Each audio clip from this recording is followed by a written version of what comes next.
A tired, heavy-set clerk who keeps the books at a Mafia-run import office is asked one blunt question and gives an answer no one expects. She says she saves her smiles for people who truly need them because she promised a dying sister she wouldn't waste a single one. That quiet answer cracks the boss's iron heart, and suddenly the ledgers she tends hide more than numbers. Old hush payments, secret debts, and a list of people he's hurt. Now the boss is tempted to change. His right hand smells weakness. A child she quietly protects goes missing. Who will pay for that promise? Mercy, loyalty, or revenge? The autumn chill nipped at Marta's cheeks as she approached Salvatore Import at exactly 7:30 a.m. The weathered brick building loomed against the gray morning sky, its metal loading dock already alive with activity. Her sensible shoes clicked against the concrete as she made her way to the side entrance, her breath forming small clouds in the cold air. At the door, she performed her daily ritual with practiced precision.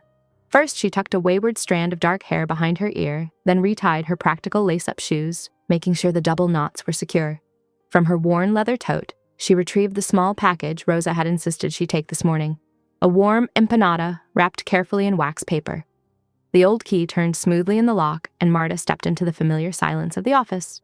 She flicked on the overhead lights, revealing rows of high metal shelves that stretched toward the ceiling, filled with folders and boxes dating back decades. Her desk sat in the corner, a solid oak piece that had seen better days but served her well. She switched on the brass desk lamp, its warm glow creating a cozy circle in her workspace. The glass-walled management office dominated the far wall, its heavy burgundy drapes drawn as always, maintaining an air of mystery and authority. Between her desk and that office stood the worn ledger table, its surface scarred from years of use but polished to a soft sheen by countless hands. Marta settled into her chair and opened her leather ledger, running her fingers along the familiar ribbon marker. The morning quiet was broken only by the distant sounds of forklifts and men calling to each other in the warehouse. She began her work, the steady thump-thump of her stamp-marking invoices creating a rhythm that matched her soft humming. Her phone buzzed, and Rosa's voice filled her voicemail. "Marta, mi querida, don't forget the empanadas. I made them fresh this morning, just how you like them." Marta smiled, glancing at the wrapped package on her desk. As she worked, her eyes caught the familiar postcard tucked into the corner of her ledger. The edges were worn soft from handling, and her sister's handwriting flowed across it in faded blue ink. "Save your smiles, Hermanita. They're too precious to waste on things that aren't real." Her throat tightened, as it always did when she read those words, written just months before her sister's passing. The morning progressed steadily. Warehouse workers passed by her desk, nodding respectfully. She knew them all by name: Carlos with his perpetual coffee cup, Miguel and his creaking knee, young Pedro, who always smelled of his mother's cooking. The stamp continued its steady rhythm. Thump, thump, thump, thump. At precisely 9:15 a.m., the atmosphere in the office changed. The usual bustle of activity fell silent, like a radio suddenly turned off. Luca Salvatore stood in the doorway, his presence filling the space without effort. His charcoal silk suit was impeccably tailored, but Marta noticed his hands, elegant but marked with calluses that spoke of work harder than signing papers. He moved through the office like a shadow, quiet but impossible to ignore. The other workers found sudden reasons to be elsewhere, leaving Marta alone under his steady gaze. He stopped at her desk, and she felt the weight of his attention like a physical thing. The silence stretched between them until he broke it with an unexpected question. "Why don't you ever smile?" His voice was low, more curious than demanding, but it carried the authority of someone unused to being denied answers. Marta set down her stamp carefully. She met his dark eyes without flinching, though her heart quickened its pace. "My sister made me promise something before she died," she said simply, her voice steady. "She told me to save my smiles for things that felt true. I've kept that promise." Something flickered in Luca's expression. Not the anger she might have expected, but a spark of genuine interest. He studied her face as if seeing it for the first time, noting the quiet determination in her eyes, the steady set of her mouth. After a long moment, he spoke again, his tone carrying the quiet finality of an absolute decree. "You'll handle my personal books from now on, effective immediately." The office, which had been holding its collective breath, fell into stunned silence. Through the glass walls of the management office, Marta could see several faces frozen in surprise. The current bookkeeper, Mr. Peterson, stood with his mouth slightly open, a folder clutched forgotten in his hands. Around her, the air seemed to vibrate with unasked questions. The regular sounds of the warehouse, the beeping of forklifts, the clang of metal, felt distant and unreal. Marta's fingers rested on her ledger, feeling the familiar texture of the leather binding, while her mind raced to process this sudden change. The morning light filtered through the high windows, catching dust motes that danced in the air between them. Luca remained still, his presence as solid and immovable as the brick walls of the building itself. His eyes hadn't left her face, as if he was waiting for something, perhaps another glimpse of that honest determination that had caught his attention. The change hung in the air like a held breath, transforming the familiar morning routine into something entirely new. The postcard in Marta's ledger seemed to warm under her fingers, her sister's words taking on new weight in this moment of unexpected transition. The click of Marta's sensible shoes echoed through the warehouse as she followed Luca between towering metal shelves. Her old leather ledger was clutched to her chest like armor.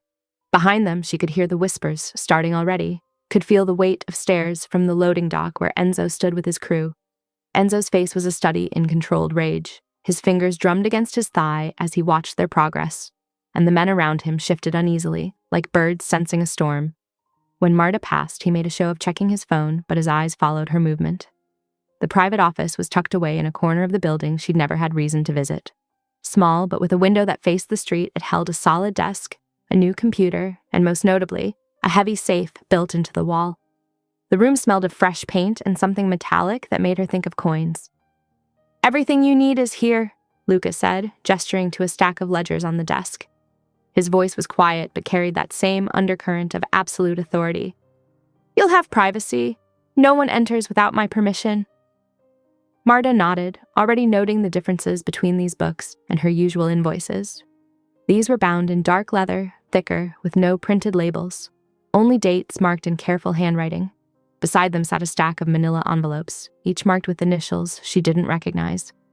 After Luca left, Marta stood for a moment, hands flat on the desk, breathing slowly.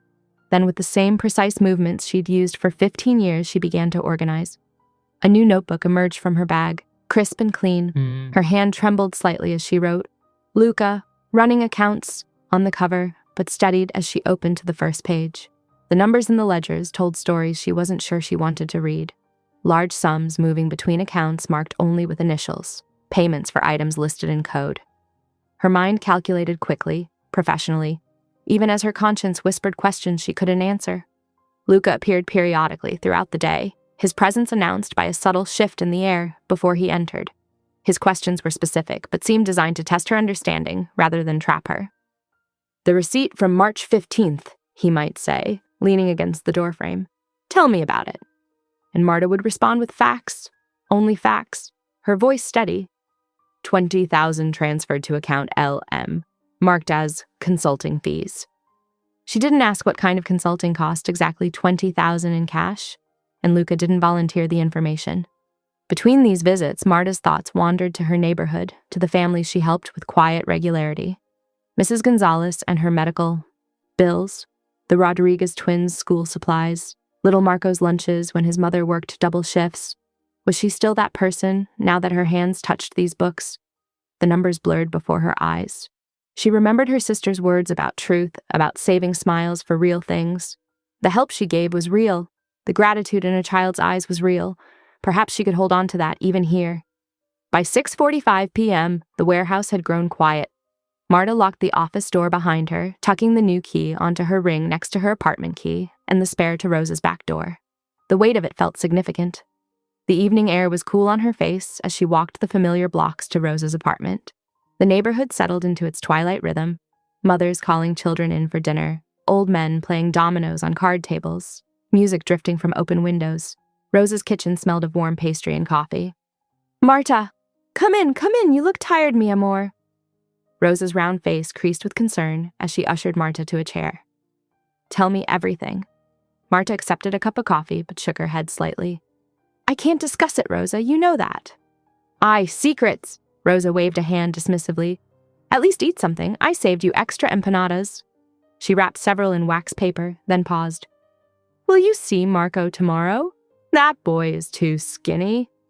Marta's tension eased slightly at the mention of Marco. "Yes, he usually passes by the warehouse on his way to school. I'll save one for him." Good. Here, take another." Rosa added one more empanada to the package. That child needs feeding up.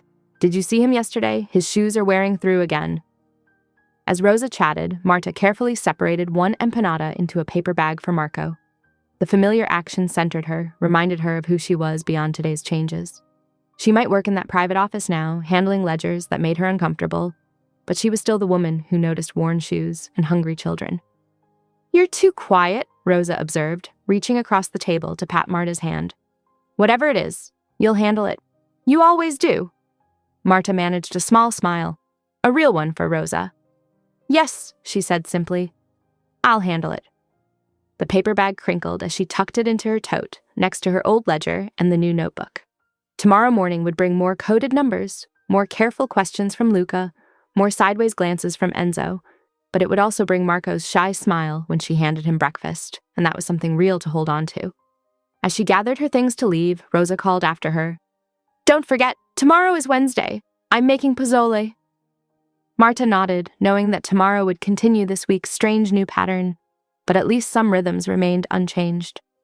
She stepped out into the deepening evening, carrying her parcels of food and her private thoughts, while behind her, Rosa's lights glowed warm and steady in the gathering dark. The morning light filtered weakly through Marta's kitchen window, casting pale shadows across her worn linoleum floor. At 7 o'clock, she stood at her small counter, both hands wrapped around a tin coffee cup, letting the warmth seep into her fingers. Her apartment was modest but meticulously kept, dishes dried in their rack, a folded apron draped over a kitchen chair, and a single plant thriving on the windowsill. She glanced at the clock, knowing Marco would pass her door soon. The boy was as regular as clockwork, his footsteps always hesitant but precise. Right on schedule, she heard the soft shuffle of worn sneakers in the hallway. Marta opened her door to find Marco adjusting his backpack, his thin jacket barely adequate for the morning chill. At 10, he was all elbows and knees, with eyes that seemed too old for his face. "Good morning," she said softly, noting how he brightened at her voice despite his shyness. "Morning, Ms. Marta." His voice was barely above a whisper. "I'm heading out anyway. Shall we walk together?" They descended the stairs in comfortable silence. Outside, the morning air bit sharp and clean. Marco hunched his shoulders against the cold, and Marta used the moment to pull the paper bag and knit cap from her tote. "Rosa made too many empanadas again," she said casually, pressing the bag into his hands.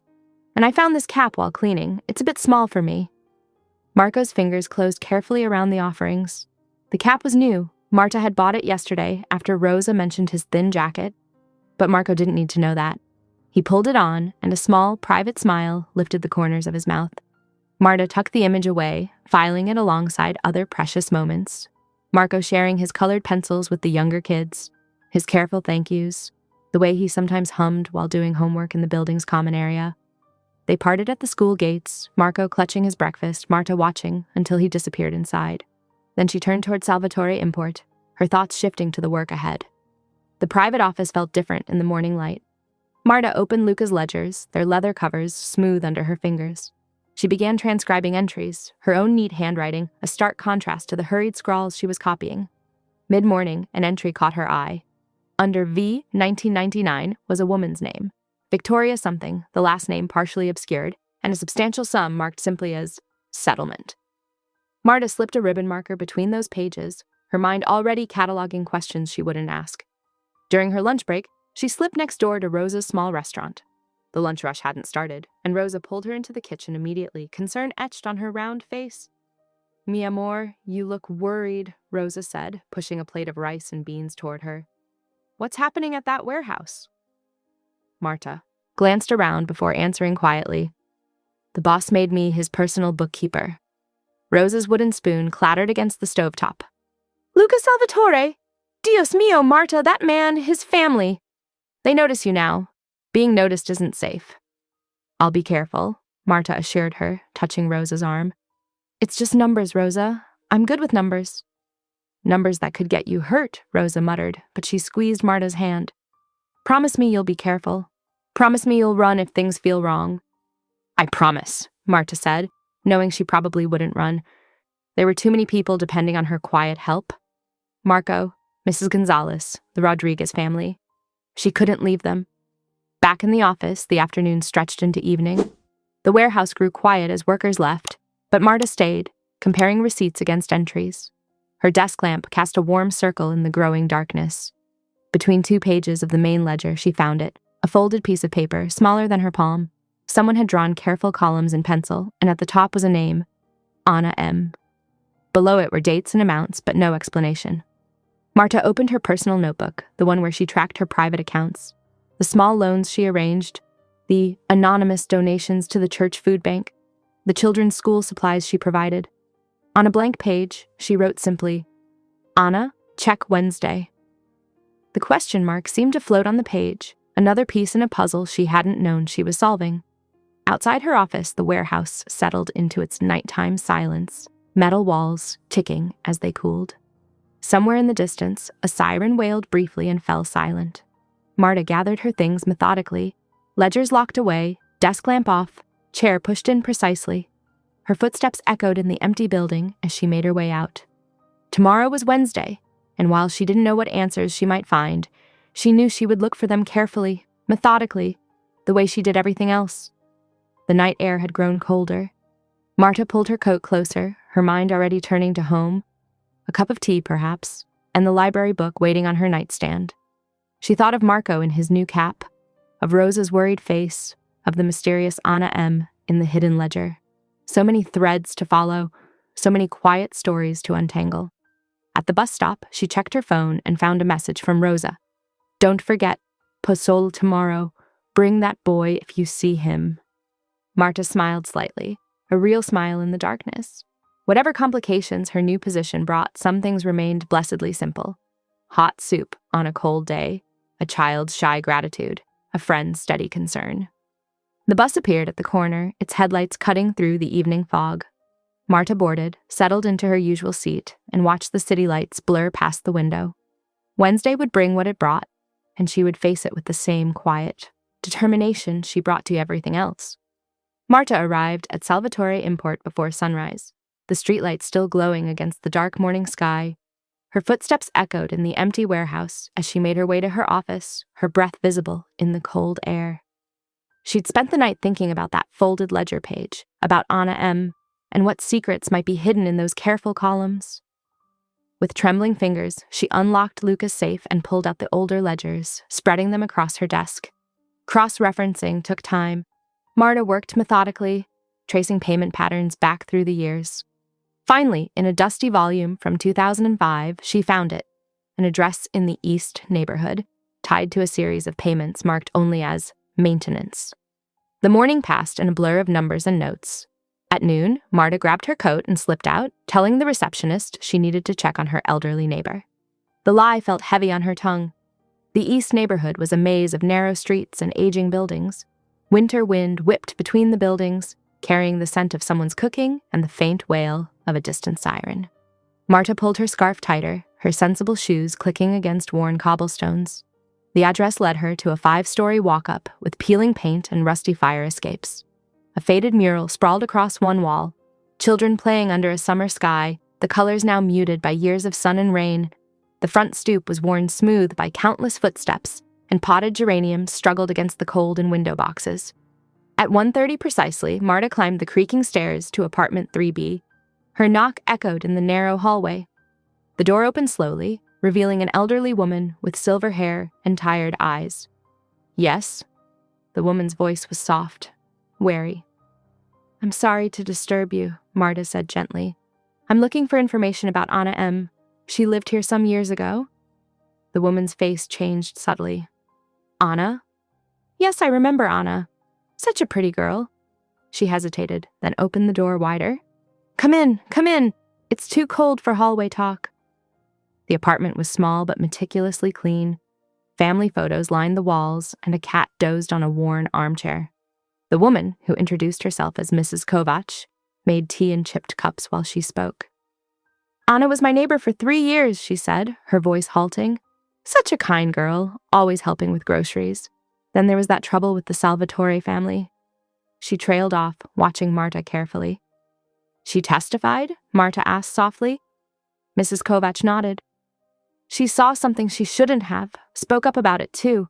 Left town after that. Had to, really. Said she was going west. She paused, stirring her tea.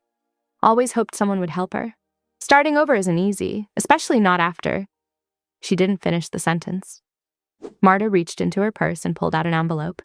Emergency cash she kept for her, unofficial neighborhood fund. Perhaps you could use this for the building's maintenance fund? Mrs. Kovach's eyes filled with tears as she accepted the envelope. You're a good girl, like Anna was.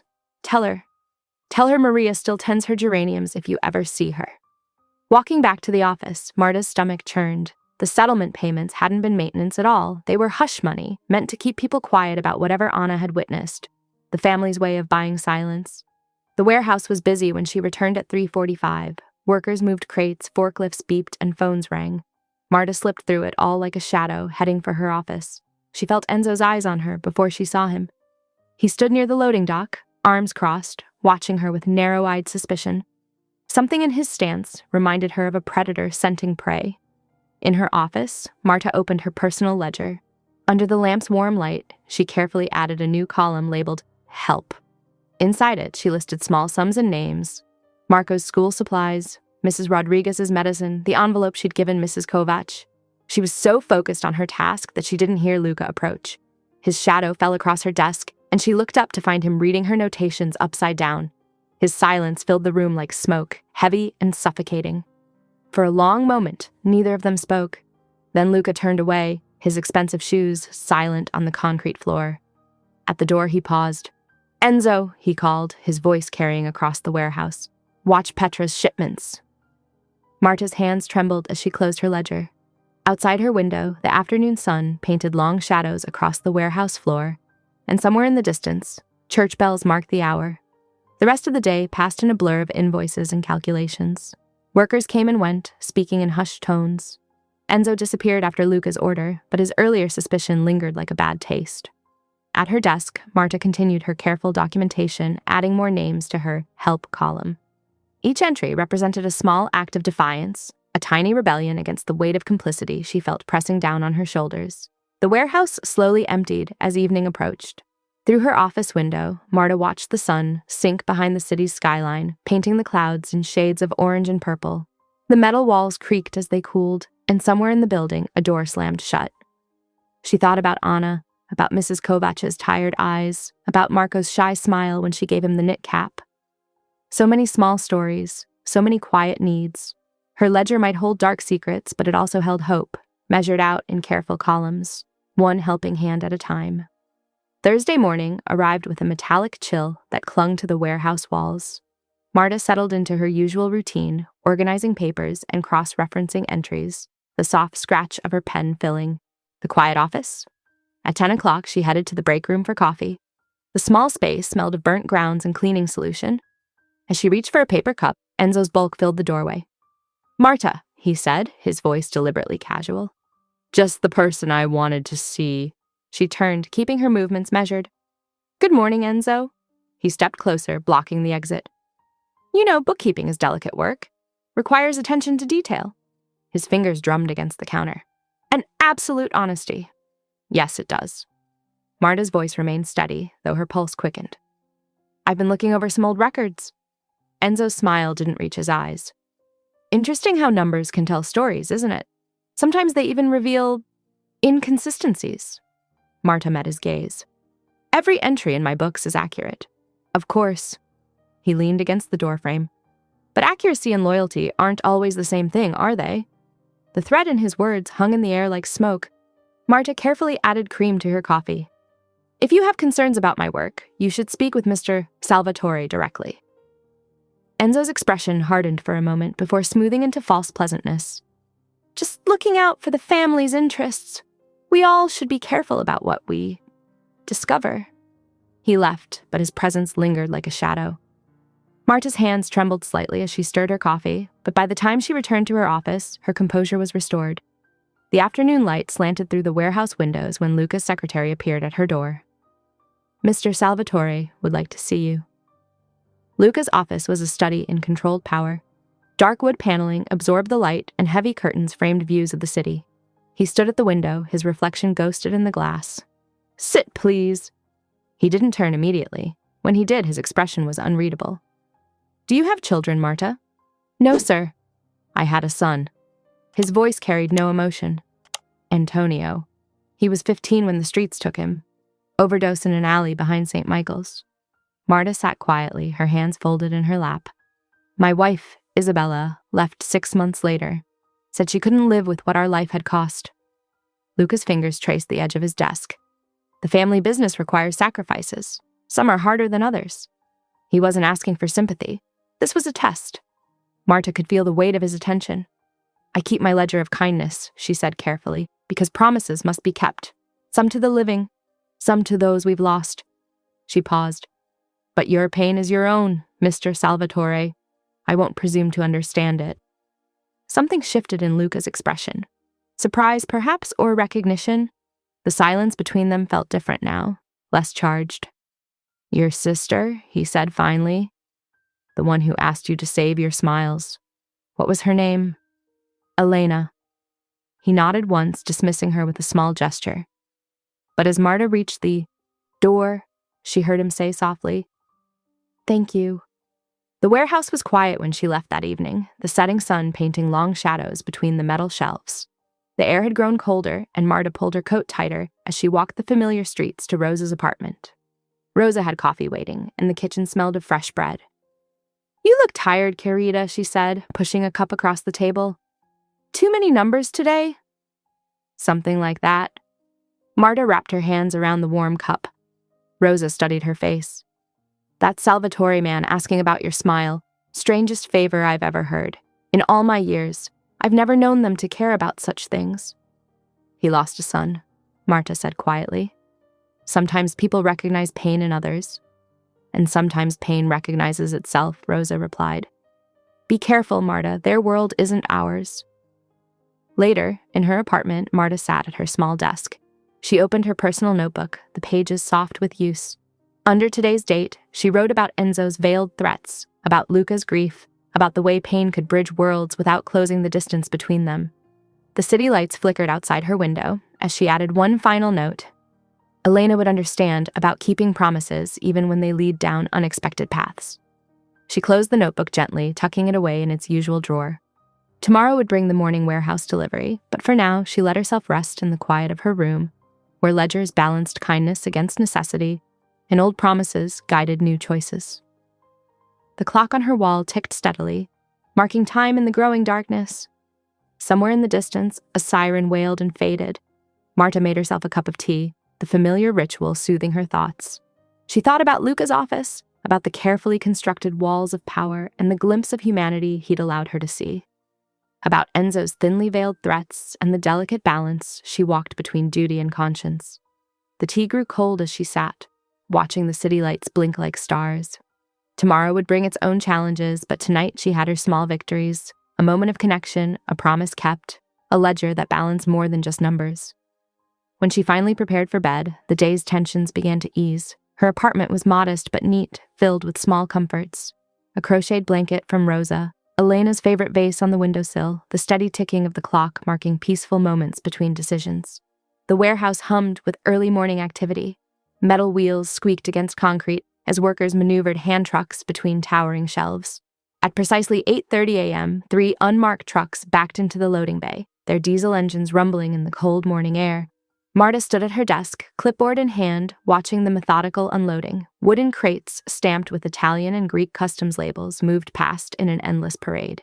The smell of coffee from her tin cup mixed with motor oil and cardboard. Sign here, a driver said, thrusting a thick manifest under her nose. His jacket bore the logo of Romano Imports, their biggest rival across the river. Enzo materialized beside her, his presence sharp and unwelcome. Check everything twice, he ordered, eyes narrowing at the Romano driver. Every seal, every stamp. The workers formed a line, passing crates hand to hand. Marta moved between them, checking numbers against her list. The warehouse lights cast harsh shadows, making everyone look suspicious and tired. Near the back of the third truck, she paused at a crate marked olive oil, product of Greece. Something about the customs stamp looked wrong, slightly askew. As she leaned closer, her fingers found a gap in the wood. Inside was a thick manila envelope, its corner just visible. Her heart stuttered. The handwriting on the envelope matched the Anna M. entries she'd been studying. Without thinking, she slipped it into her coat pocket, her movements quick and practiced. But Enzo had been watching. He crossed the warehouse floor in long strides, face twisted with triumph. "What did you just take?" he demanded, loud enough to draw attention. Workers paused, crates suspended mid-pass. The silence was immediate and heavy. "Nothing," Marta said steadily. "I'm doing my job." "Empty your pockets." Enzo stepped closer, using his height to intimidate. The warehouse door opened with a metallic groan. Luca Salvatore's footsteps echoed on concrete as he approached, his presence causing Enzo to step back slightly. "Problem?" Luca asked, his quiet voice carrying across the suddenly still warehouse. "She was rifling through the shipment," Enzo said quickly, "taking something." Luca's dark eyes moved from Enzo to Marta, then to the crate in question. Without a word, he ran his fingers along the edges, finding the loose board immediately. "Lock this delivery for inspection," he said to Enzo. "All of it." Enzo's face flushed with frustrated rage. "But she—" "Now." Luca's tone left no room for argument. The workers resumed their tasks, the moment of tension breaking like a fever. Marta returned to her clipboard, her heart still racing but her hands steady. Later that afternoon, she left work early to pick up Marco from school. The boy's thin jacket offered little protection against the bitter wind, and she noticed him trying to hide his shivers. The second-hand shop on Carter Street was warm and cramped, smelling of mothballs and fabric softener. While Marco studied a display of toy cars, Marta found a sturdy winter coat in his size. The envelope's contents would cover it easily. "Try this on," she said, holding out the blue wool coat. Marco's face lit up as he slipped his arms into the sleeves. "It's so warm," he exclaimed, hugging himself. Marta paid the shopkeeper, tucking the receipt carefully into her purse. This wasn't stealing, she told herself. This was setting things right one small kindness at a time. The sun was setting when they left the shop, Marco proudly wearing his new coat. He chattered about school as they walked home, his previous shivers forgotten. Marta found herself smiling, a real smile that Elena would have approved of. Back at the warehouse, darkness had settled over the loading bay. Light spilled from Luca's office window, where two silhouettes moved in conversation. Inside, Enzo stood before Luca's desk, his posture tense with suppressed excitement. "Someone's siphoning funds," he reported. "Small amounts, but consistent. Untraceable cash disappearing from shipments." Luca remained seated, his fingers steepled under his chin. "Evidence?" "Today's incident was just the latest." Enzo's voice dripped with satisfaction. "Your new bookkeeper seems very interested in certain crates, very interested in certain ledger entries, too." Though he didn't say Marta's name, the accusation hung in the air like smoke. Luca's expression remained unreadable in the lamplight. Outside, the last workers were leaving, their footsteps echoing in the emptying warehouse. The Romano trucks had long since departed, leaving only tire marks in the frost-covered parking lot. The suspicious crates sat locked in the inspection room, waiting for morning. In her small office, Marta's desk lamp cast a warm circle on her open ledger. The day's entries were precise and neat, each number in its proper column. In the margin, she had written a small note. "M's coat, $45. It wasn't the full truth, but it wasn't exactly a lie either. The envelope's remaining contents lay hidden in her desk drawer, wrapped in blank paper. She would reconcile it eventually, find a way to balance the books that served both justice and mercy. For now, she thought of Marco's smile in his new coat, of Elena's voice saying, "Save your smiles for what matters," of the way Luca had looked at that loose board and chosen not to question her. The night guard made his rounds, keys jingling. Somewhere in the city, church bells struck the hour. Tomorrow would be Saturday, a brief respite before Sunday's reckoning. Marta gathered her things, switched off the lamp, and locked her office door. The warehouse was silent now. The day's tension settled into shadows between the shelves. High above, the skylights reflected the city's glow, turning the metal rafters into a geometry of light and darkness. Everything was in its place, waiting for Monday's revelations. Sunday afternoon, sunlight streamed through Rosa's kitchen window, warming the small space filled with the rich aroma of baking empanadas. Marta sat at the worn wooden table, her nimble fingers working carefully to repair a loose thread in Marco's navy sweater. "You spoil that boy," Rosa said fondly, rolling out dough with practiced movements. "He needs someone to care," Marta replied, examining her neat stitches.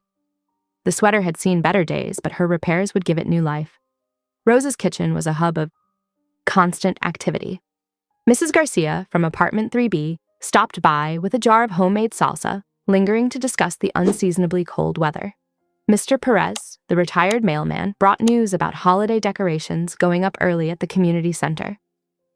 Christmas comes sooner every year, he declared, accepting a fresh empanada from Rosa's latest batch. The afternoon settled into a comfortable rhythm of visitors and conversation. Someone mentioned the forecast for snow, and talk turned to winter preparations. Marta listened, contributing occasionally while focusing on her mending. At 4 o'clock, rapid footsteps in the hallway announced Marco's arrival. The boy appeared in the doorway, his new blue coat unbuttoned and his face drawn with worry. "What's wrong, Carino?" Rosa asked, already reaching for a plate. Marco slumped into the chair beside Marta, his shoulders hunched. "Miss Carmen moved away," he said quietly. "She was Mom's friend. She used to check on me sometimes." Marta set aside the mended sweater, her heart aching at his lost expression. "Tell me what happened." "She left yesterday, said she got a job in another city." Marco picked at the empanada Rosa placed before him. "Now there's nobody to—" He trailed off, but Marta understood. Nobody to notice if he needed help. Nobody to care if he made it home safely. "There are some scary guys hanging around now," he added in a whisper. "Last night they were by the building entrance. I had to wait until they left before I could go inside." Marta exchanged a concerned look with Rosa. "What did these men look like?" "Big, mean-looking. They had tattoos." Marco shuddered. "One of them watched me when I walked past." Marta's mind raced, calculating possibilities and risks. The neighborhood had its share of trouble, but loitering strangers near Marco's building was concerning. "Here," she said, reaching for the mended sweater. "I fixed this for you. Try it on." Marco's face brightened slightly as he pulled on the sweater. "It's perfect now," he said, managing a small smile. Rosa busied herself wrapping extra empanadas, her movements betraying her worry. The kitchen had grown quieter, the earlier warmth tempered by Marco's news. "Would you like to learn something new?" Marta asked suddenly. "The community center has Sunday workshops, art, music, different things each week." Marco's eyes lit up with interest. "Really?" "I could pick you up every Sunday," Marta continued. "We could go together." "You'd do that?" Hope crept into his voice. "Of course. We'll make it our special time." Rosa nodded approvingly, adding more empanadas to her package. "Sunday traditions are important," she said firmly. The community center was 4 blocks away, its brick facade brightened by children's artwork in the windows. Inside, the weekend staff welcomed them warmly. Marta filled out registration forms, while Marco studied the activity schedule posted on a corkboard. "Look, they have painting next week," he exclaimed, pointing to a colorful flyer. Marta smiled, writing down their contact information. The program coordinator, a kind-faced woman named Helen, explained the schedule and handed them an activity calendar. "We're here every Sunday," Helen said. "It's a safe place for kids to learn and have fun." Walking home, Marco clutched the calendar to his chest like a treasure. He talked excitedly about the upcoming workshops, his earlier fears temporarily forgotten. "Can we really come every week?" he asked again. "Every Sunday," Marta promised. "It's our new tradition." They stopped at the corner store for hot chocolate, sharing a quiet moment at the counter while snow began to fall outside. Marco's face was relaxed now, the worried furrow in his brow smoothed away. "Thank you," he said suddenly, his voice small but sincere. Marta squeezed his shoulder gently. "That's what friends are for." The early winter darkness was settling in as they walked the final blocks home. Street lamps flickered on, casting pools of yellow light on the sidewalk. The snow was falling faster now, muffling the city sounds. Across the street, partially hidden in the shadow of a doorway, a man watched their progress. His stance was purposeful, attention fixed on Marta's movements. As they passed under a street lamp, he lifted a phone to his ear, speaking in low tones. Marta and Marco continued on, unaware of the observer. They were discussing next Sunday's painting workshop, their breath forming small clouds in the cold air. The boys' earlier anxiety had melted away, replaced by excitement for their new weekly ritual. At Marco's building, Marta waited until he was safely inside before turning toward home. The snow was beginning to stick, transforming the grimy sidewalks into something clean and white. She thought about the suspicious men Marco had mentioned, making a mental note to vary their walking routes and timing. Behind her, the watching figure remained in his doorway, noting her departure time and direction. His phone conversation continued, words lost in the gathering storm. The street grew quieter as evening settled in, the falling snow erasing footprints almost as quickly as they were made. Rose's kitchen light still glowed warmly when Marta passed, a beacon in the growing darkness. Tomorrow would bring Monday's office tensions, but for now, she held on to the memory of Marco's smile, of promises made and kept, of small victories won through simple kindness. Monday morning arrived with a biting chill. Marta's breath fogged as she hurried into Salvatore Import, her leather ledger clutched tightly against her chest. The warehouse was already humming with activity, but something felt off in the air, like the calm before a storm. She had barely settled at her desk when Enzo burst through the door, his face tight with barely contained anger. Behind him, Luca followed with measured steps, his expression unreadable.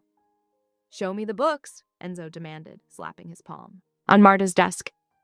"All of them." Marta's hands remained steady as she opened her ledger. "Which accounts would you like to review first?" "The missing funds," Enzo spat. "The money you've been stealing." Luca raised his hand slightly, silencing Enzo. "Marta," he said quietly, "there are discrepancies in the accounts. Small sums, but consistent. Can you explain?" The office fell silent. Through the window, Marta could see workers pretending not to listen, their movements slowed to catch every word. "I haven't stolen anything," Marta said, her voice clear and firm. She pulled out her personal ledger, the one with the careful columns marked Help, and opened it to the first page. "Every disbursement is documented here, with dates, amounts, and purposes."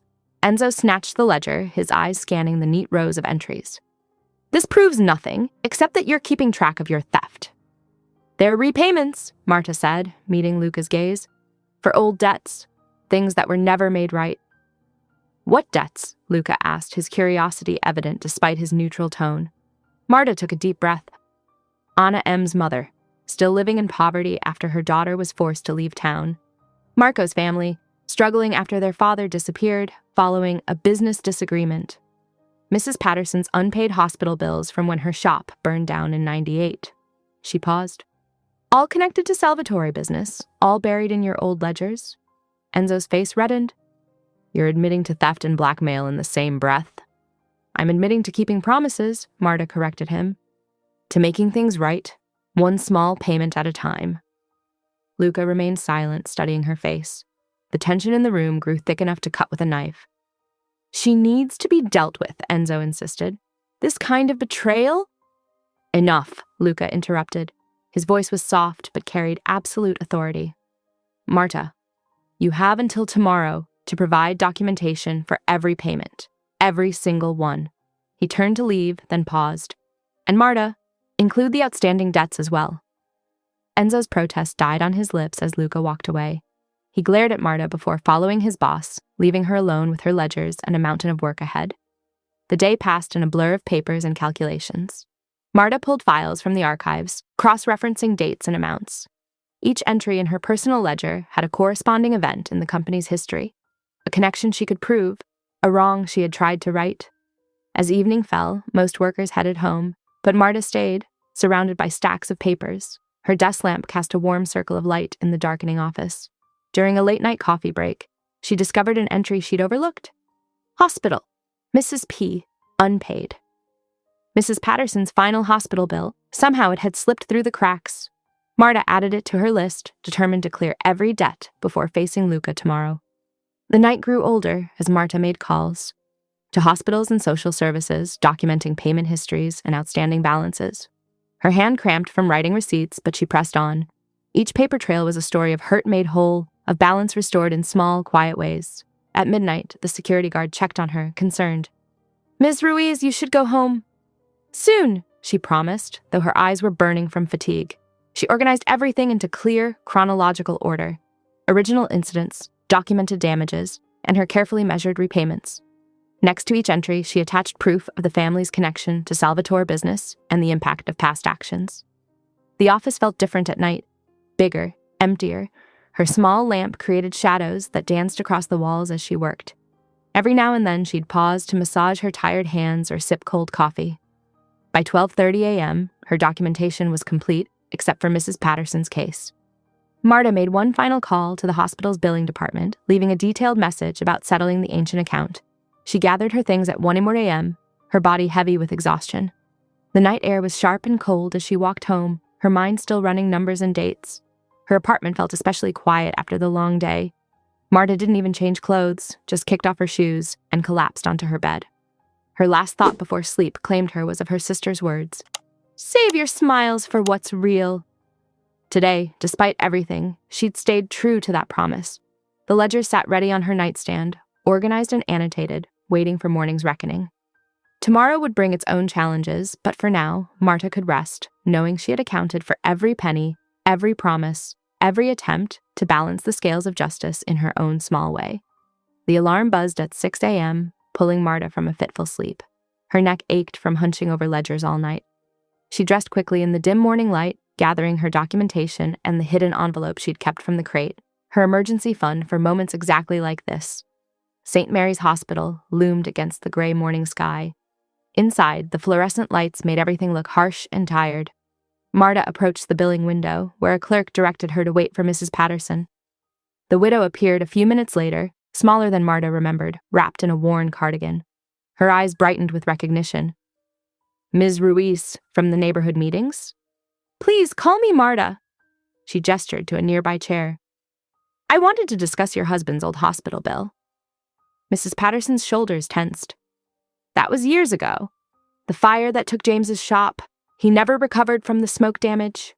She twisted a tissue in her hands. "The insurance wouldn't cover it. Said it was arson, but they couldn't prove." "I know," Marta said softly. She did know. The fire had been ordered by someone in the Salvatore organization after James Patterson refused to pay protection money. "I'd like to help settle the remaining balance." Mrs. Patterson's eyes welled with tears. "I couldn't possibly." "Please, consider it repayment of an old debt." Marta pulled out her checkbook and the cash envelope. She'd calculated exactly how much was needed to clear the outstanding balance. While they processed the payment, life at Salvatore Import was already churning. Word of Marta's unauthorized charitable activities spread through whispered conversations and meaningful glances. Enzo moved through the warehouse like a shark scenting blood, gathering ammunition. By mid-morning, Luca's office buzzed with tension. Enzo had convinced him to bring in outside help. "To maintain appearances of legitimacy," he argued, "we need to show we take financial irregularities seriously."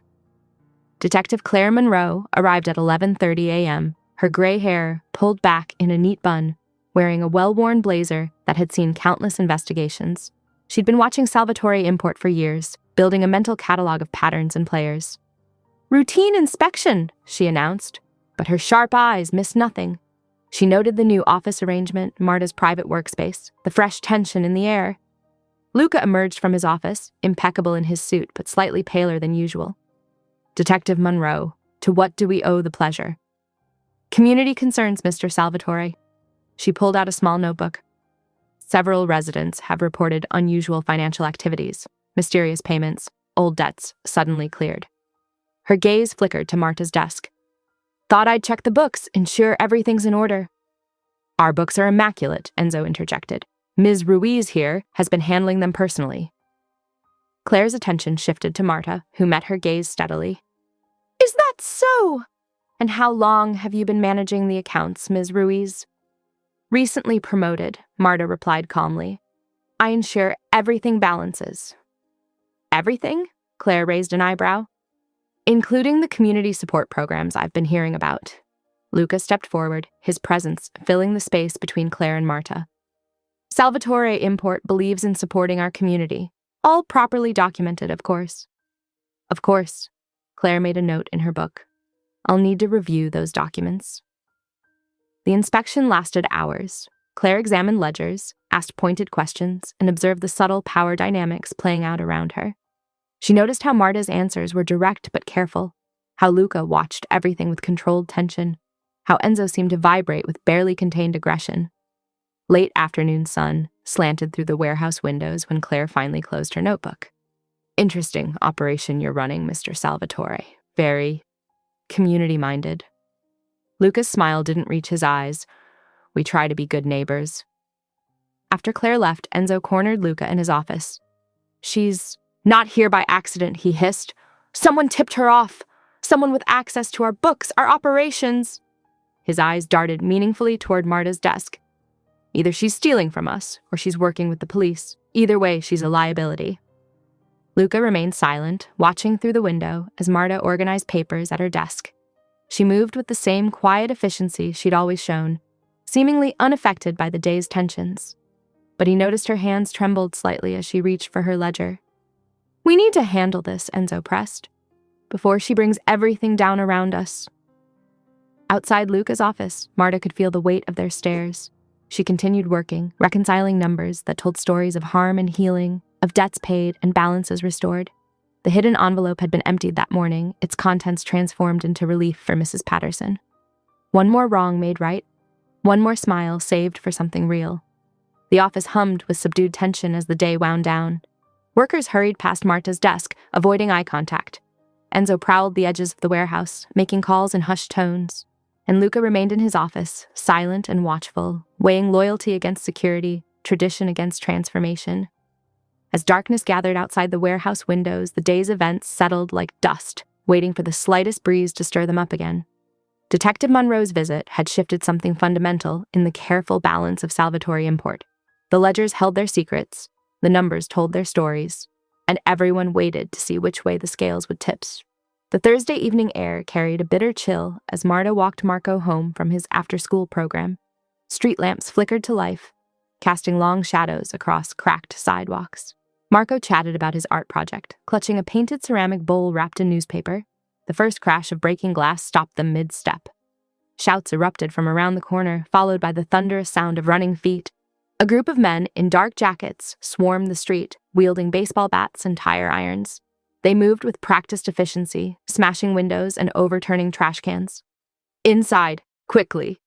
Marta pulled Marco into the nearest doorway, shielding him as more glass shattered nearby. A woman screamed, Mrs. Alvarez from the corner store, blood streaming from a cut on her forehead where a bottle had nearly hit her. "Stay here," Marta told Marco, whose eyes were wide with terror. She rushed to Mrs. Alvarez, pulling a clean handkerchief from her purse. Her hands, steady from years of precision bookkeeping, pressed the cloth against the wound. "Help! Someone call an ambulance!" a voice rang out. Children were crying, huddled in doorways. The raiders continued their path of destruction, their message clear.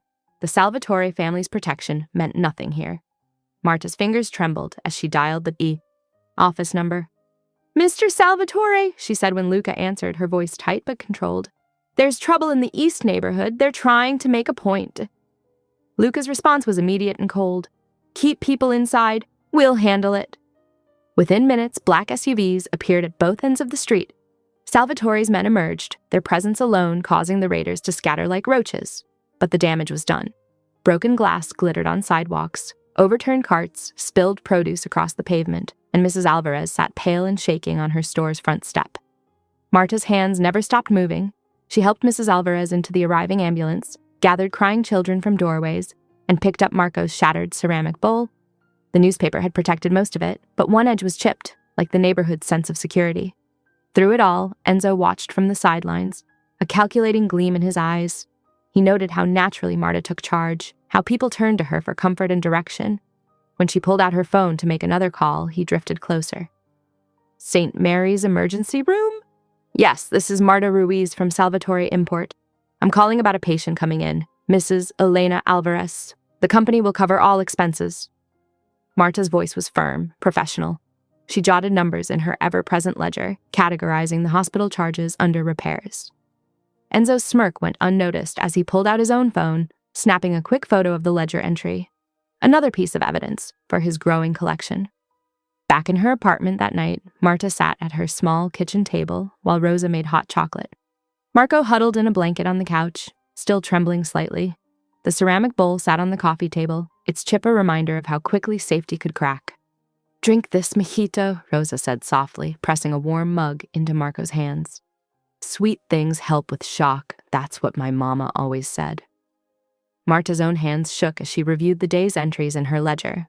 The hospital bill would raise questions, she knew, but she couldn't ignore people in need, especially not after witnessing such calculated cruelty. Outside, Luca Salvatore sat in his black sedan, watching light spill from Marta's third-floor window. His calloused fingers drummed against the steering wheel as he wrestled with unfamiliar doubt. The raid was a direct challenge to his authority, yet his thoughts kept returning to the image of Marta bandaging wounds and comforting children, doing what his organization should have prevented in the first place. His phone buzzed. Enzo, reporting that the raiders had been identified. Members of the Costello crew, testing boundaries, probing for weakness. They'd found one, not in the Salvatore's ability to respond with force, but in their connection to the community itself. The night deepened around Luca's car. In Marta's apartment, Marco finally dozed off on the couch, his breathing evening out. Rosa covered him with another blanket while Marta made notes about families who might need help replacing broken windows. Her hands, which had steadied so many others that evening, now moved across the page with purpose. Each entry represented a promise to help, to heal, to make whole what had been broken. She knew the cost would be high, both in money and in the questions it would raise, but she couldn't do otherwise. The neighborhood settled into an uneasy quiet. Luca's men patrolled the streets, their presence both reassuring and reminiscent of the violence that made them necessary. In his car, Luca continued his vigil, watching over Marta's window like a gargoyle guarding a church, unsure if he was protecting a saint or a liability. In the shadows of a nearby alley, Enzo made his own plans. The photo of Marta's ledger entry joined others in a growing file. Soon, he thought, very soon, he would have enough to force Luca's hand. The family's enforcer smiled in the darkness, already imagining how he would present his case against the bookkeeper who dared to rewrite the rules of power and protection. The broken glass would be swept away by morning, but its echoes would remain. In Marco's nightmares, in Mrs. Alvarez's bandaged forehead, in Marta's carefully coded ledger entries, and in the shifting loyalties that would soon force everyone to choose between tradition and transformation. Friday morning brought a chill that had nothing to do with the weather. Marta arrived at Salvatore Import to find the warehouse oddly quiet, the usual bustle replaced by tense whispers and averted eyes. Even the coffee pot in the break room sat cold and untouched. At precisely 10 a.m., the main conference room filled with Luca's top men. They arranged themselves around the long table, like jurors at a trial, their faces hard and expectant. Marta sat alone on one side, her leather ledger placed neatly before her. Her hands remained steady as she opened it to the most recent entries. Enzo stood at the head of the table, his dark suit pressed to perfection, his smile razor-sharp. "Gentlemen," he began, "we're here to address a serious breach of trust." He produced a stack of photographs, snapshots of Marta's ledger entries, hospital bills, and community payments. Miss Ruiz has been systematically diverting company funds for her personal charity projects. The room temperature seemed to drop several degrees. Marta watched as the photos were passed around, her neat handwriting clearly visible. Hospital, Mrs. Alvarez, window repairs, East Block, emergency aid, Marco's building. "This is theft," Enzo declared, his voice carrying just the right note of regret. "Pure and simple. The family can't tolerate such creative bookkeeping." Luca sat silently at the opposite end, his face unreadable. When he finally spoke, his quiet voice commanded attention. "An audit," he said, "will determine the full scope of these transactions." A murmur of dissent rippled through the room. Several captains shifted in their seats, exchanging dark looks. They'd expected swift justice, not careful consideration. "With respect, boss," one of the older captains spoke up. "This kind of disloyalty usually has immediate consequences." Before Luca could respond, Detective Claire Monroe appeared in the doorway, her timing too perfect to be coincidental. She carried a thin file folder and wore an expression of professional concern. "Mr. Salvatore," she said, nodding to the room, "I hope I'm not interrupting anything important." Luca's jaw tightened almost imperceptibly. "Detective Monroe, what brings you to our humble business meeting?" "Just following up on last night's incident?" Claire's eyes swept the room, noting the tension, the photographs, Marta's isolated position. "Several witnesses mentioned a delayed response to the violence. They seemed to think your organization could have prevented some damage." "We responded appropriately to a neighborhood disturbance," Luca replied smoothly, "as any concerned business would." "Of course." Claire's gaze lingered on Marta. "Though some might say the most effective response came from civilians, medical aid, comfort to children, organizing repairs, all very admirable actions." Enzo's face darkened. "Detective, we're in the middle of an internal matter." "So I see," Claire smiled thinly. "Well, don't let me interrupt your accounting discussion." She placed her card on the table near Marta. "If anyone needs to make a statement about last night's events, my office is always open." After she left, the atmosphere grew even heavier. Enzo seized the moment, gesturing to the ledger. "This is exactly what I mean. Our bookkeeper's unauthorized activities have drawn police attention. She's compromising our security." Luca raised a hand, silencing further debate. "Miss Ruiz will be suspended pending a complete audit. All her records will be reviewed. Until then, This matter is not up for discussion." The disappointment in the room was palpable. Several men stood abruptly, muttering about old ways and proper responses. Enzo lingered, watching as Marta gathered her belongings with quiet dignity. Throughout the afternoon, Marta worked methodically to build her case. She visited Mrs. Perez, the widow she'd helped with medical bills, who clasped Marta's hands and promised to testify about the aid she'd received. "You did what was right," the widow insisted. "Someone had to remember the promises made to our families." Meanwhile, Enzo moved through the warehouse like a shadow, stopping to speak with key captains. "The boss is getting soft," he would whisper, "letting a bookkeeper rewrite our rules. What's next? Making us all social workers?" By 5:30 p.m., Marta had packed her personal ledger and the small photo of her sister that had sat on her desk. She walked through the warehouse one last time, head high, ignoring the mixed looks of pity and satisfaction from the workers. Rosa's empanada wrapper was still in her desk drawer. She tucked it into her bag, along with her sister's postcard about saving smiles. These small tokens of genuine kindness seemed to weigh more than all of Enzo's accusations. As she left, Marta paused in the doorway, looking back at the office she'd made her own. The lamp still burned on her desk, casting a warm circle in the growing dusk. She'd kept her promises, to her sister, to her neighbors, to herself. Whatever the audit revealed, she knew her ledger told a story of healing, not theft. The security guard held the door for her, offering a subtle nod of respect. Outside, the evening air carried the scent of Rosa's cooking from down the street, a reminder that some loyalties ran deeper than business ledgers and family rules. Marta walked home with her leather ledger tucked under her arm, each step measured and purposeful. She had evidence to gather, witnesses to contact, and a case to build. The tribunal had suspended her, but they hadn't silenced her. In her mind, she began composing a list of everyone who had benefited from the family's reluctant generosity. People whose stories might finally balance the books between power and responsibility. Saturday morning dawned gray and chilly. Marta's kitchen table disappeared under stacks of papers as she and Rosa methodically built their case. Receipts from the hospital, photographs of repaired storefronts, and carefully dated witness statements spread across the wooden surface like a paper maze. "Look at this one," Rosa said, smoothing a creased photograph. "The Martinez family's front steps before and after. You can see where the money went, right into concrete and safety rails for their grandmother." Marta nodded, adding it to a growing folder. Each receipt tells a story: the medical bills, school supplies, building repairs, all of it documented. "And all of it necessary," Rosa added firmly, her hands busy with a fresh pot of coffee. The familiar scent filled the kitchen, mixing with the warmth of their purpose. At 10 o'clock, Mrs. Chen from the corner store dropped by with her statement.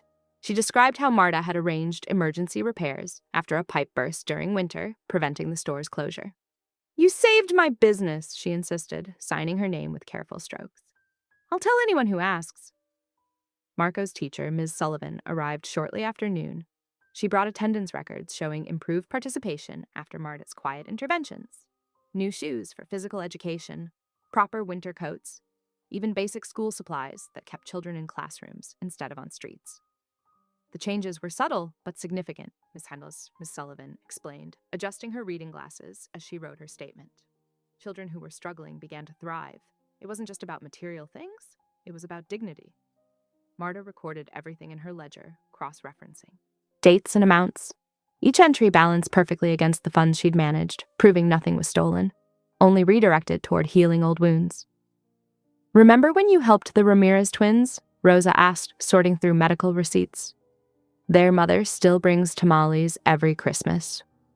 "And they both graduated high school," Marta added softly. "Sometimes a small investment yields the biggest returns." By 3 o'clock, they had assembled a comprehensive packet. Photographs were labeled, statements notarized, and receipts organized chronologically. The evidence painted a clear picture, systematic support that strengthened the neighborhood rather than exploited it. At 4:30, Marta walked to the police station, her heels clicking steadily on the sidewalk. Detective Claire's office was sparse but organized, much like the detective herself. Claire reviewed the documents with methodical attention, her expression neutral but engaged. "These are thorough," she commented, examining a series of before and after photographs. "You've documented everything." "The money was never missing," Marta explained. "It was invested in the community, in people the family had obligations to." Claire's eyes met Marta's. Obligations they'd prefer to forget? Some debts don't appear in official ledgers, Marta replied carefully. The detective nodded, closing the folder. I'll file these and monitor the audit. Whatever happens, there's now an official record of where the funds went. Meanwhile, across town, Enzo moved through shadows of his own making. In a dimly lit bar, he met with 3 men whose faces never quite caught the light. Money changed hands, instructions were given in low voices. A dark van was mentioned, along with specific times and a child's routine. No marks, Enzo instructed. This isn't about hurting the boy. It's about sending a message about consequences. Back in her apartment, Marta prepared dinner while Marco worked on homework at her kitchen table. The boy's presence had become a comfort. His quiet concentration, the scratch of his pencil, the way he smiled when she checked his math. Almost done? She asked, stirring a pot of soup. Marco nodded, erasing carefully. Just 2 more problems. Mrs. Sullivan says I'm getting better at fractions. At 9:30, after dinner and a game of cards with Rosa, Marco yawned widely. Marta led him to the small guest room she'd gradually filled with his things, a spare toothbrush, pajamas, his favorite blanket. Sleep well, she said, tucking him in at 10 o'clock. The streetlight outside cast gentle shadows through the curtains. She left the door slightly ajar, the way he preferred. Just going to get some extra blankets from Rosa, she told him. It's supposed to be cold tonight. The hallway was quiet as she walked to Rosa's apartment. A neighbor's television murmured behind closed doors. Someone's cat watched from a windowsill. At 9:45, a dark van had parked quietly on the street below, its engine humming patiently in the night. Mrs. Vasquez from apartment 3B would later remember seeing the van, its windows tinted too dark for city regulations. She noticed because it seemed out of place in their modest neighborhood, but she didn't think to mention it until later, until it was too late. Marta spent exactly 12 minutes at Rosa's, discussing the day's progress and collecting the promised blankets. The hallway remained quiet on her return, nothing suggesting the violence that had slipped in during her absence. At 10:12 p.m., she pushed open the door to Marco's room and felt the first chill of wrongness. The bed was empty, covers thrown back as if in haste. The window remained closed and locked. They'd come through the door she'd left ajar, a door meant to comfort a child who feared being alone in the dark. She checked the bathroom, the kitchen, her own room, each empty space increasing her terror. In the guest room, Marco's homework sat unfinished on the bedside table, his pencil rolled to the edge as if dropped in surprise. The neighbor's cat still watched from its window when Marta ran into the hallway calling Marco's name. Mrs. Vasquez opened her door, clutching her robe closed. A van, she said, face pale in the hallway light. Dark blue or black idling earlier. I should have... But Marta was already running downstairs, her footsteps echoing in the stairwell. The street outside held only empty parking spaces and scattered leaves. No van, no Marco, no trace of the moment her world had shifted on its axis. At 10:15 p.m., the night air carried her cry of anguish up to where Rosa stood in her doorway, blankets still clutched in her arms, watching her friend's world shatter in the space between one breath and the next. The night fractured into sharp-edged moments of panic and prayer. Marta's hands shook as she dialed Claire's number, each ring an eternity. Rosa paced beside her, already calling neighbors to check nearby buildings. Detective Monroe, Claire answered on the 3rd ring. Marco's gone, Marta managed, her voice cracking. Someone took him from my apartment. There was a van. Address now. Claire's tone shifted instantly to steel. Within 20 minutes, patrol cars lined the street, their lights painting the buildings in alternating red and blue. Officers moved through the building, questioning residents, while others searched the surrounding blocks. At 11:15, Luca's black sedan screeched to a halt outside. He burst through Marta's door without knocking, his usual composed demeanor shattered. For the first time since she'd known him, he wore neither coat nor gloves, his white shirt sleeves rolled up as if ready for battle. Tell me everything, he demanded, pacing her small kitchen, his bare hands clenched and unclenched, powerful fingers that had never seemed so helpless. Marta recounted the evening in fragments. Dinner, homework, tucking Marco in. I only left for 12 minutes, she whispered. 12 minutes to get blankets. Enzo arrived shortly after, his face arranged in a mask of concern that didn't quite reach his eyes. Boss, I've got men checking the usual spots, he reported, watching Marta from the corner of his eye. No one takes what's ours without consequences. Detective Claire stood by the window, her notebook open but untouched. Mr. Salvatore, this is now a criminal investigation. We'll need full cooperation. You'll have it, Luca said without hesitation. Whatever you need. The kitchen filled with voices and movement. Luca's men reported in via phone, negative on the west side, nothing at the docks, no sign of the van at known rival locations. Each dead end carved new lines in Luca's face. Marta sat at her kitchen table, Rosa's arm around her shoulders. I should never have left him, she repeated. I promised to keep him safe. This isn't your fault, Rosa insisted, but Marta barely heard. Near midnight, Luca dismissed everyone except Claire and Marta. He pulled a chair close to Marta's, his voice dropping to a rough whisper. I swear to you, he said, I will find him. Whatever it costs, whatever it takes. His bare hands gripped hers, and Marta felt calluses she'd only imagined before. I protect my own. Claire watched this exchange with sharp eyes. Anyone who took that child will face charges. No private justice, Mr. Salvatore. Of course, Luca agreed too quickly. He stood, pulling out his phone. Tony, he barked to his most trusted lieutenant. Check every property Enzo's crew uses. Find that van. Enzo, lingering in the doorway, felt his smile trying to surface. Everything was proceeding exactly as planned. The boy was safe, scared, but unharmed, in a warehouse across town. By morning, Luca would be forced to choose, his authority or his conscience. More officers arrived with questions about Marco's routine, his mother's whereabouts, any recent threats. Marta answered mechanically, her mind replaying every moment before he vanished. The homework left unfinished, the pencil rolled to the edge of the table, the empty bed with its twisted sheets. Rosa made coffee, no one drank. Neighbors dropped by with information, a partial license plate, the van's make and model, the exact time it had parked. Mrs. Vasquez cried as she described watching it idle, not knowing its purpose until too late. Luca's phone buzzed constantly with updates from his search teams. Each call ended in frustration, his bare fingers raking through usually immaculate hair. The night wore on, marked by police radio chatter and the steady scratch of Claire's pen. The boy matters to you, Claire observed quietly to Luca during a lull. More than business. Luca's expression tightened. He's innocent.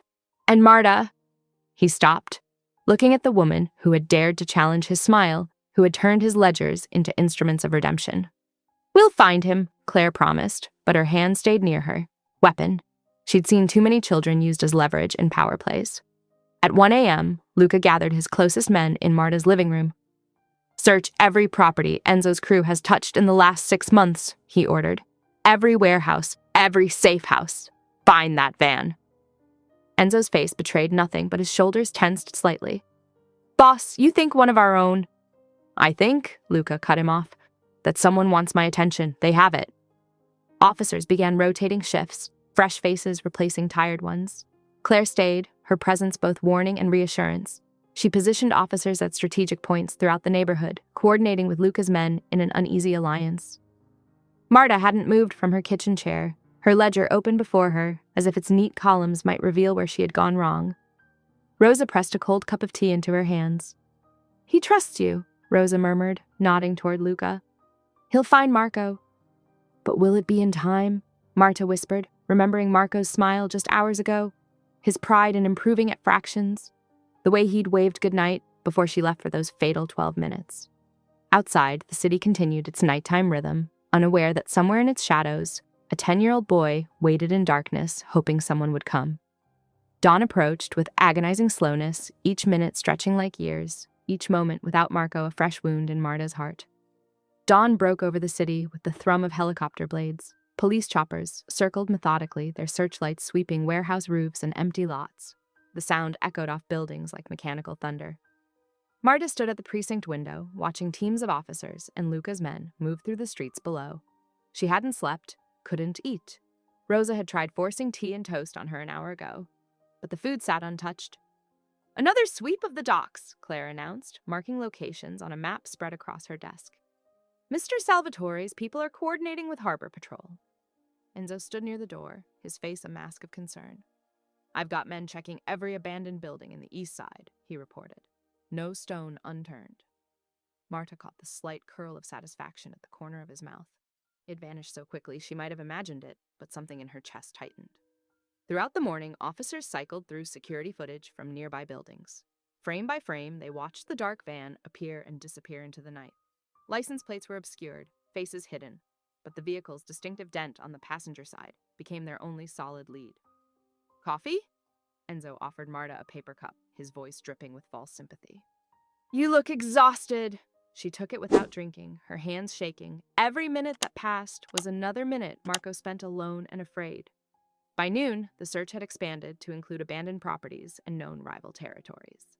Luca worked his phone constantly, calling in favors and applying pressure. His usual immaculate appearance had cracked. Tie loosened, shirt wrinkled, dark circles under his eyes. At 2 o'clock, everything changed.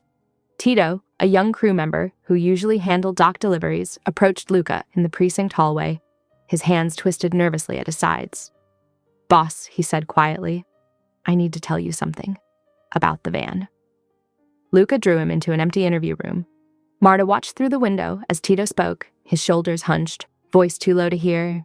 She saw Luca's face darken, saw his hands clench into fists. When they emerged, Luca's eyes locked onto Enzo across the room. My office, he commanded. Now. The confrontation happened in front of 3 of Luca's most trusted captains. Marta stood near the door, heart pounding, as Luca repeated Tito's account.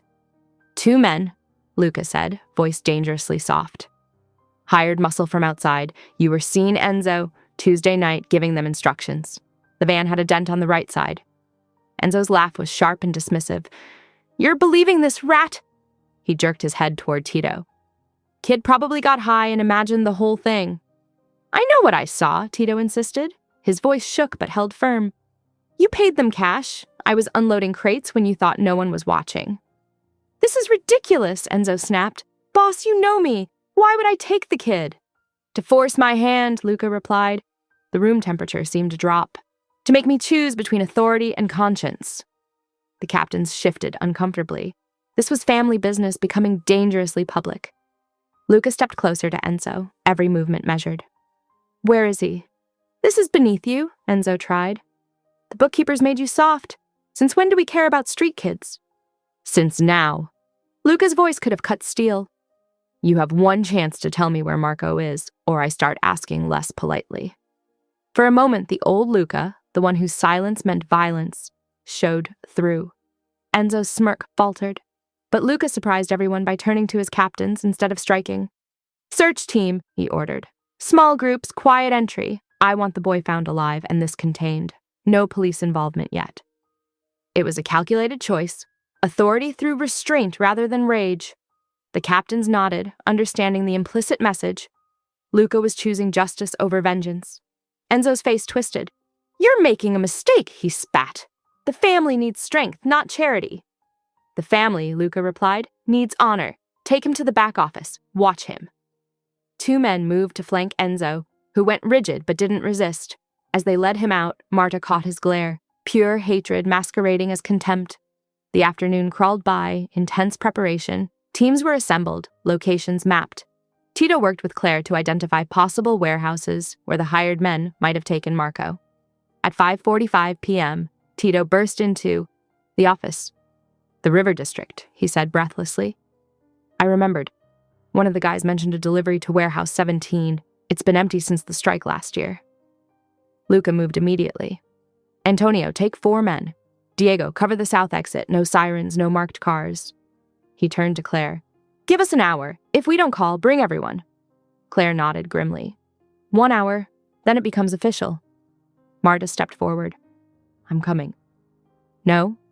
Luca's response was immediate. Too dangerous. He knows me, Marta insisted. He'll be scared. Please. Something in her voice made Luca pause. He studied her face, the determination beneath the fear, and nodded once. Stay with my car, he conceded, until we secure the building. By 6 o'clock, a small convoy of unmarked vehicles moved through the gathering dusk toward the river. Marta sat beside Luca, clutching her ledger like a shield. She'd written Marco's name in it that morning, under a column labeled Promises Kept. The warehouse loomed ahead, a hulking shadow against the darkening sky. Luca's men took positions silently, weapons ready but hidden. Through the windshield, Marta watched them disappear into the growing darkness, counting seconds, praying that somewhere inside, a small boy was waiting to be found. The river wind cut through Marta's coat as she sat in Luca's car outside Warehouse 17, her ledger pressed against her chest, its familiar leather worn smooth from years of touch. Through the windshield, she watched shadows move, Luca's men taking positions around the building's perimeter. Detective Claire crouched behind a stack of pallets, radio silent but ready. She'd agreed to coordinate quietly after seeing Tito's evidence, understanding that sometimes justice needed unconventional paths. "Stay here," Luca had ordered Marta, but she couldn't. Not with Marco inside. The warehouse loomed against the midnight sky, its metal walls groaning in the wind. Broken windows gaped like missing teeth along the upper level. A single security light cast yellow pools on the cracked pavement. At 11:45 p.m., Luca gave the signal. His men moved like smoke, weapons drawn but hidden under coats. Marta followed at a distance, her heart thundering against her ribs. The side door creaked open under practiced hands. Inside, darkness pressed thick and heavy. The air smelled of rust and river mud. Their footsteps echoed off high rafters despite their care.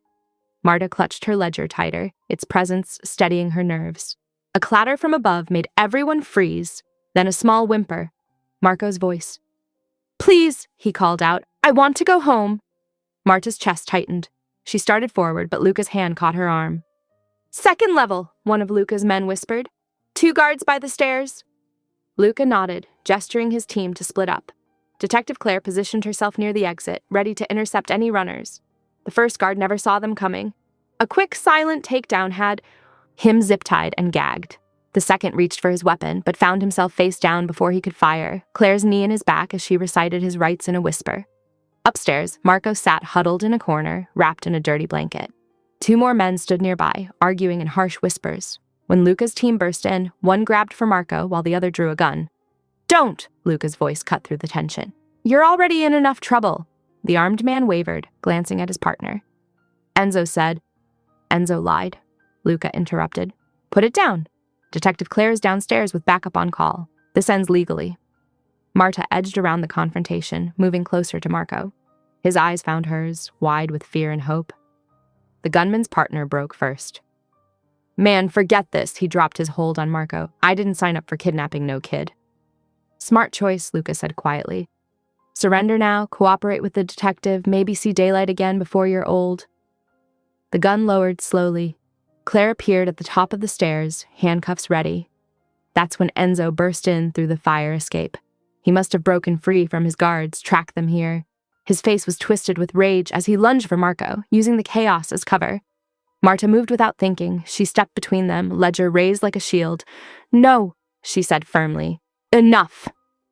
Enzo snarled and shoved her aside, but those precious seconds gave Luca time to act. The fight was brutal but brief. Luca could have ended it fatally. Everyone saw the moment he chose not to. Instead, he took Enzo down with calculated force, their bodies hitting the floor hard enough to shake dust from the rafters. "It's over," Luca gasped, pinning Enzo as Claire rushed forward with handcuffs. "The family protects its own, all of them, even the ones you think don't matter." Enzo thrashed, spitting curses. "You've gone soft. The family needs honor," Luca cut him off. "Detective, he's yours," along with sworn statements about the kidnapping.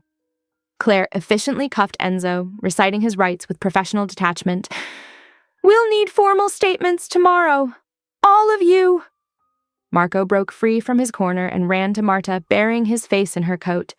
She held him close, feeling his small body shake with suppressed sobs. "It's okay," she whispered, stroking his hair. "You're safe now. We're going home." Luca watched them, something raw and vulnerable crossing his face. For a moment, he looked less like a feared boss and more like a man remembering his own lost son.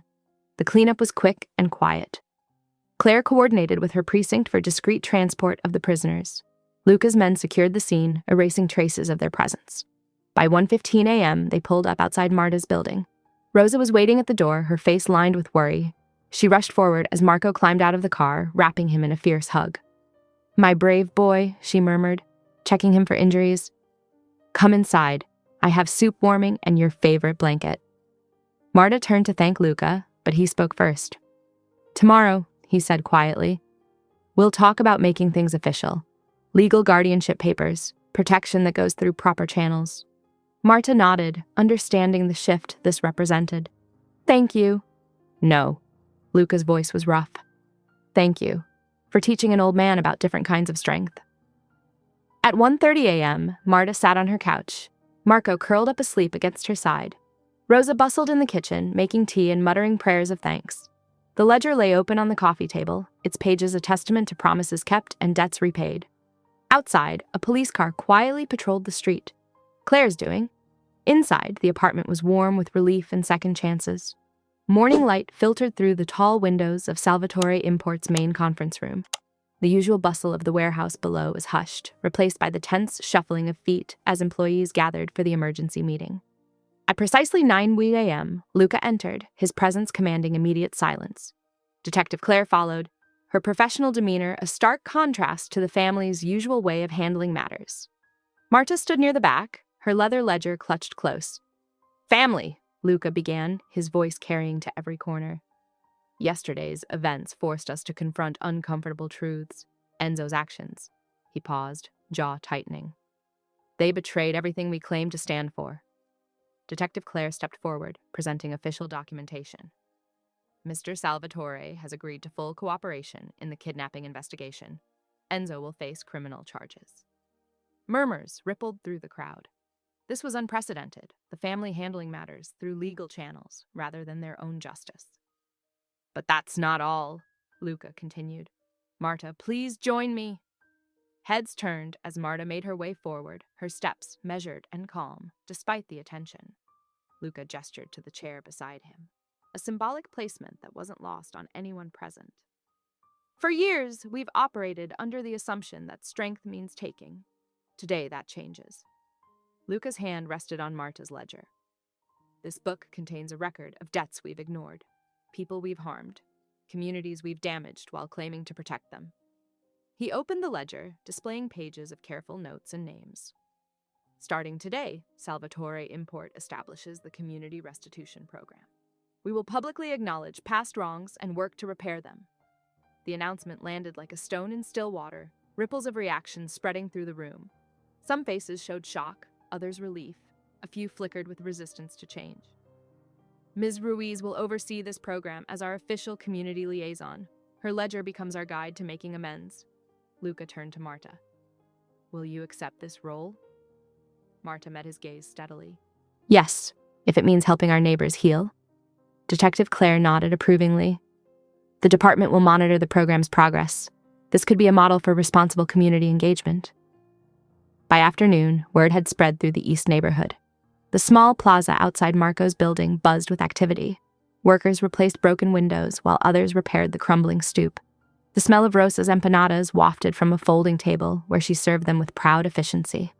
Neighbors gathered cautiously at first, then with growing warmth as they saw familiar faces organizing the efforts. Marco darted between groups, helping distribute water and napkins, his smile bright and unguarded. Marta moved through the crowd with her ledger, checking names against repairs, ensuring every promise was kept. She paused to watch an elderly woman receive an envelope containing funds for her grandson's school supplies, a debt noted in her records from 3 years ago.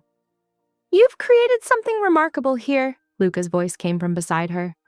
He stood watching the scene, his usual formal attire softened by the absence of his signature gloves. "We all did," Marta corrected gently. "It just needed someone to start the ledger." They observed as Detective Claire chatted with residents, her presence now representing partnership rather than threat. Children played near the newly repaired playground equipment, their laughter a stark contrast to yesterday's fear. "I never understood before," Luca admitted quietly, "how strength could look like this." He gestured to the gathering. "Like empanadas and fixed windows and children who aren't afraid." "Sometimes the strongest thing we can do is admit we were wrong," Marta replied, "and then work to make it right." Rosa approached with a plate of empanadas, her eyes twinkling. "Even tough guys need to eat," she declared, offering them to Luca. To everyone's surprise, he accepted with a small chuckle. "I've heard these are the best in the neighborhood." They are now that Marta finally shared her sister's secret ingredient. Rosa winked. As sunset painted the buildings in warm gold, Marta sat at a small table near the plaza. She opened her ledger one last time that day, reviewing the pages of checkmarks beside names, each one representing a promise kept, a wrong addressed, a smile restored. At the bottom of the final page, she made a new entry. Smiled. Luca S. The simple notation carried the weight of transformation, of old power yielding to new possibilities. She looked up to see Luca across the plaza, jacket off, sleeves rolled up, helping Marco and some other children hang streamers for tomorrow's continued celebration. His smile, when it came, was genuine, the kind that reached his eyes and softened the hard lines of authority. Marta touched the check mark beside his name, remembering her sister's words about saving smiles for things that mattered. This one, she decided, had been well spent. Rosa appeared with fresh coffee, setting it beside the ledger. "Look at them all," she said softly, surveying the plaza full of neighbors talking, laughing, sharing food. "This is what healing looks like." Marta closed the ledger, the ribbon marker resting precisely where the new chapter began. The leather felt warm under her hands, familiar but somehow lighter now that its purpose had shifted from secret keeper to open record of redemption. As the sun set, the plaza glowed with string lights someone had hung between the buildings. Children chased fireflies, while adults gathered in comfortable groups. The barrier between family business and neighborhood slowly dissolving into something more organic, more true. The day's last light caught the gold lettering on Marta's ledger, transformed it into something luminous. Like the community around her, it had become more than the sum of its debts and payments. It was now a blueprint for change, a testament to the power of keeping promises and saving smiles for moments that truly mattered.